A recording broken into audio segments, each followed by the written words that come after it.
Hormuz జలసంధి ప్రపంచ చమురు సరఫరాలో అత్యంత కీలకమైన మార్గం.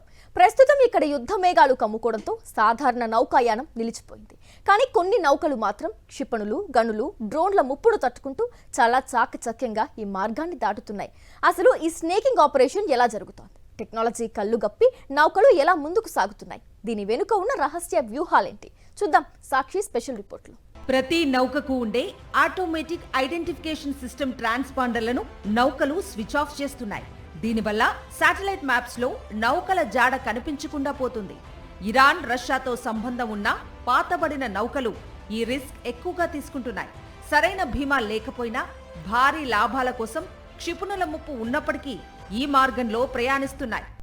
డ్రోన్ దాడులను తట్టుకోవటానికి, కంటికి చిక్కకుండా ఉండటానికి చాలా నౌకలు కేవలం రాత్రి వేళల్లో మాత్రమే ఈ ఇరుకైన జలసంధిని దాటుతున్నాయి. కొన్ని దేశాలు డిఫెన్స్ లో భాగంగా జీపీఎస్ సిగ్నల్స్ ను జామ్ చేస్తున్నాయి.